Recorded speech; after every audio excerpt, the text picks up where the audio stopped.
4 सितंबर 1987 राजस्थान का एक गांव है देवराला। दिन का उजाला है, कोई अंधेरा या सन्नाटा नहीं हुआ। हाँ, दिन दहाड़े ये सब हो रहा था। सही कहा। और वहां हजारों लोगों की एक विशाल भीड़ जमा है। बीच में एक चिता जल रही है और उस चिता पर बैठी है एक 18 साल की लड़की जिसका नाम रूप कंवर था। और सबसे हैरान करने वाली बात यह है कि उसके पति की मौत को अभी महज कुछ ही घंटे बीते थे। बिल्कुल, और उसे इस आग के हवाले कर दिया गया। तो आज की हमारी इस डीप डाइव का विषय यही है। हमारे पास जो स्रोत सामग्री है वो है द देवराला ट्रेजेडी, फेथ और मर्डर नाम का एक विस्तृत दस्तावेज। बहुत ही गहन दस्तावेज है ये। और इस चर्चा का मकसद केवल इतिहास के एक पन्ने को पलटना या इस घटना की क्रोनोलॉजी को दोहराना नहीं है। हमारा उद्देश्य उस दिन की असलियत को समझना है, उस भीड़ की मानसिकता को डिकोड करना है और आस्था बनाम हत्या के उस जटिल टकराव का विश्लेषण करना भी है। एकदम सही। उसी टकराव ने आगे चलकर भारत में एक बेहद सख्त कानून की नींव रखी। चलिए इस घटना के हर पहलू को गहराई से समझते हैं। तो देखिए, ये जो विषय है ना, ये इतिहास, मनोविज्ञान और कानून तीनों के एक बहुत ही डरावने इंटरसेक्शन पर खड़ा है। स्रोत सामग्री में इस बात पर बहुत जोर दिया गया है कि ये कोई छुपकर किया गया अपराध नहीं था। हाँ, हजारों लोग थे वहाँ। बिल्कुल, ये एक सार्वजनिक प्रदर्शन था। जब हम समय सीमा पर गौर करते हैं कि पति की मौत के कुछ ही घंटों बाद ये सब हुआ, तो ये मनोवैज्ञानिक दृष्टिकोण से बहुत कुछ कहता है। जाहिर है, किसी के लिए भी अपने जीवन साथी को खोना एक भयंकर आघात होता है। हाँ, उस आघात से बाहर आने में लंबा समय लगता है, लेकिन यहाँ उन चंद घंटों के भीतर ही एक 18 साल की लड़की को चिता तक पहुँचा दिया गया।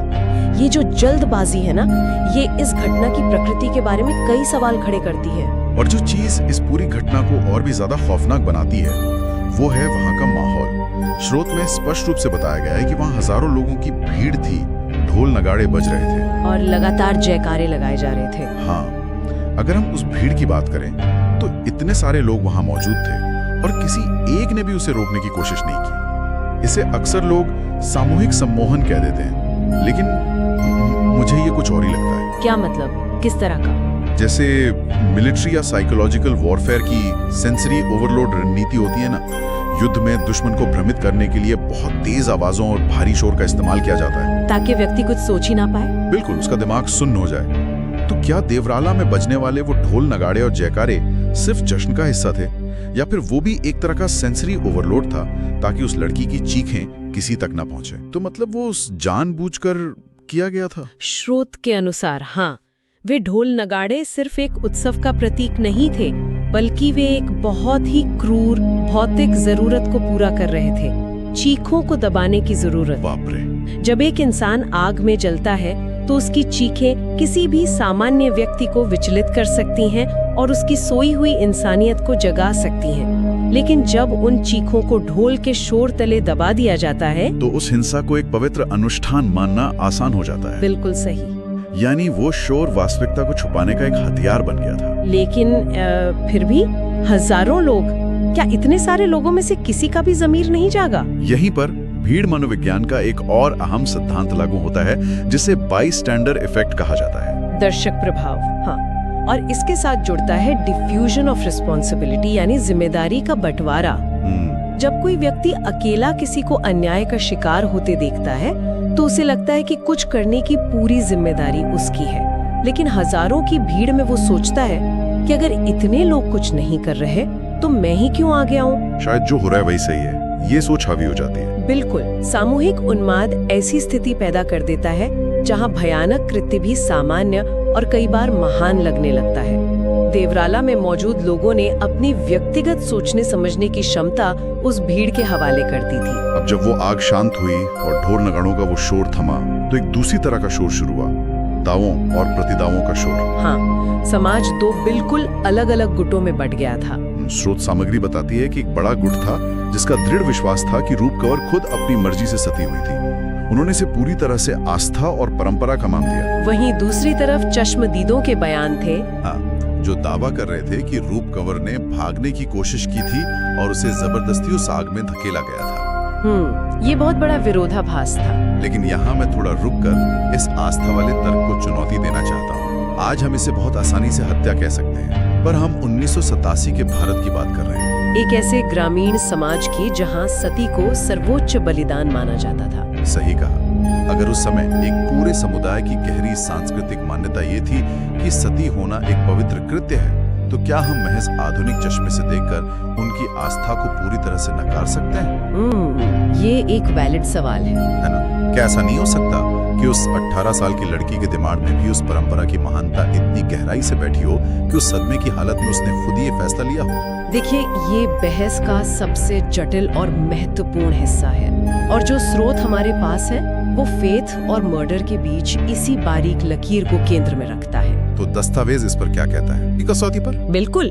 स्रोत सामग्री में उन चश्मदीदों का स्पष्ट जिक्र है जिन्होंने देखा कि जब आग की लपटें रूप कवर तक पहुंची तो उसने उस असहनीय दर्द से बचने के लिए छटपटाहट की। मतलब उसने बाहर आने की कोशिश की थी? हाँ, उसने चिता से बाहर आने की कोशिश की, लेकिन उसे भारी लकड़ियों और हथियारों के जोर से वापस उस आग में धकेल दिया गया। तो जब शारीरिक बल का प्रयोग हो गया तो फिर वो स्वेच्छा या आस्था कैसे बची? एकदम सही। आस्था, चाहे वो कितनी भी गहरी क्यों न हो, एक व्यक्तिगत और स्वतंत्र चुनाव है।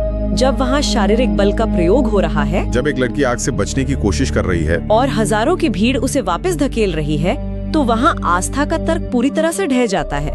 वो फिर कोई धार्मिक कृत्य नहीं रहता, वो एक सोची समझी हत्या बन जाती है। और यहाँ ये समझना भी जरूरी है कि आस्था या परंपरा का दावा अक्सर इस तरह के मामलों में एक रक्षा कवच के रूप में इस्तेमाल किया जाता है, ताकि कोई सवाल ना उठा सके। बिल्कुल।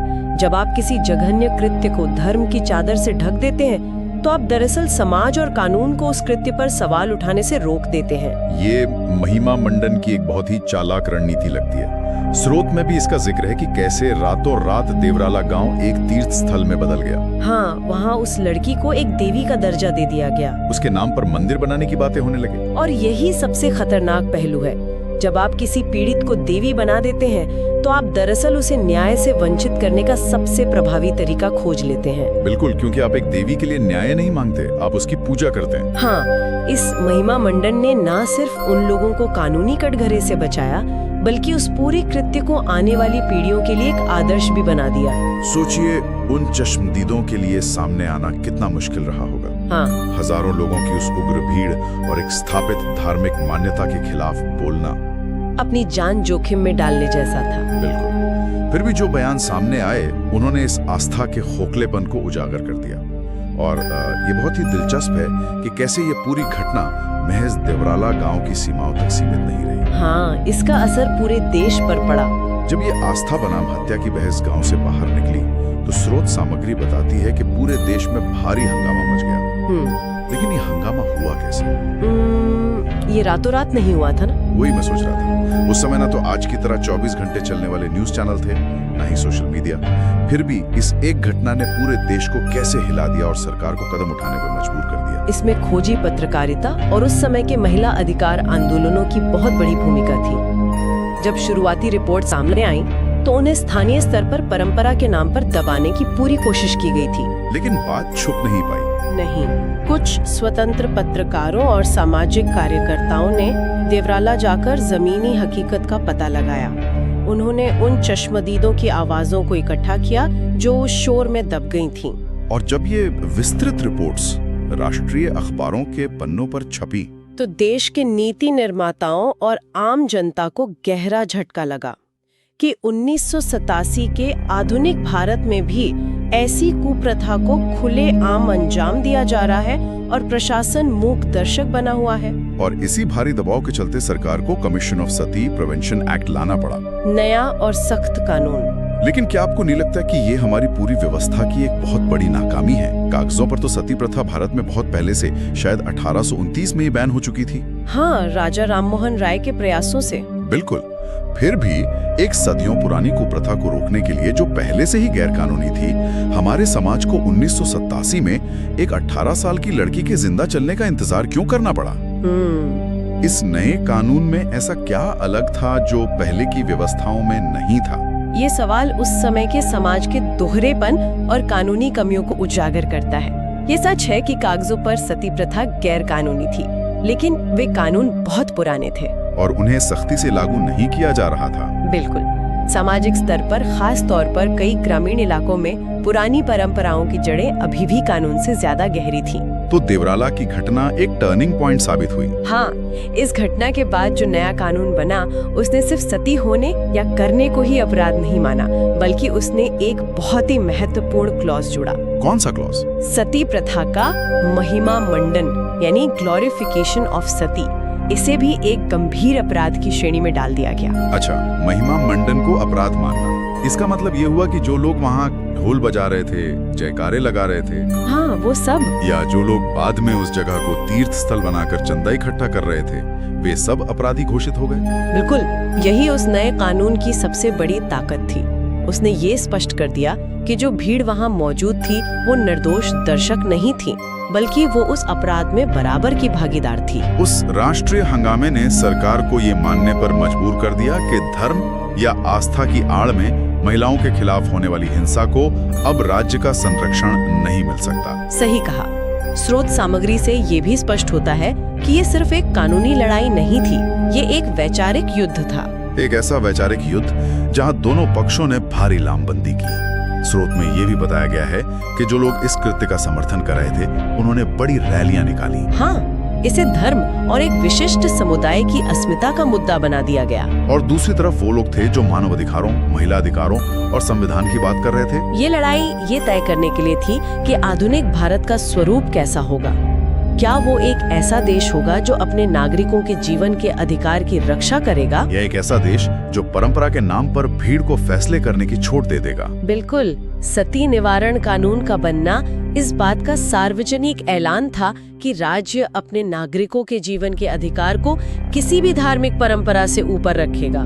जब देशव्यापी हंगामा हुआ तो उसने उस स्थानीय भीड़ की मानसिकता को चुनौती दी। हाँ, स्थानीय भीड़ जो अन्याय पर पर्दा डालने के लिए ढोल बजा रही थी, उसके खिलाफ पूरे देश की आवाज एक बड़ा ढोल बनकर गूंजी, जिसने अंततः व्यवस्था को बदलने पर मजबूर कर दिया। तो इस पूरी चर्चा के बाद जो तस्वीर उभरती है वो देवराला के उस मैदान से लेकर संसद के गलियारों तक जाती है। बिल्कुल। आज की इस डीप डाइव में हमने समझा कि कैसे रूप कंवर नाम की एक 18 साल की लड़की की दर्दनाक मौत महज इतिहास का एक पन्ना नहीं है। ये एक ऐसी घटना है जिसने पूरे देश के सामने ये सवाल खड़ा कर दिया कि आस्था और अपराध के बीच की लकीर कितनी धुंधली हो सकती है। और हमने ये भी डिकोड किया कि कैसे भीड़ का शोर, ढोल नगाड़ों की आवाज और परंपरा का ठप्पा अक्सर सबसे घिनौने अपराधों को छुपाने का काम करता है। और सुनने वालों के लिए इस पूरी घटना को आज के संदर्भ में समझना इसलिए भी बहुत जरूरी है क्योंकि मानव मनोविज्ञान और समाज की कार्यप्रणाली आज भी वैसी ही है। हाँ,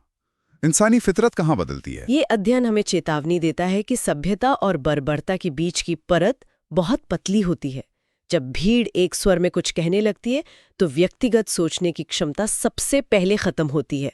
बायस्टैंडर इफेक्ट और डिफ्यूजन ऑफ रिस्पॉन्सिबिलिटी। हाँ,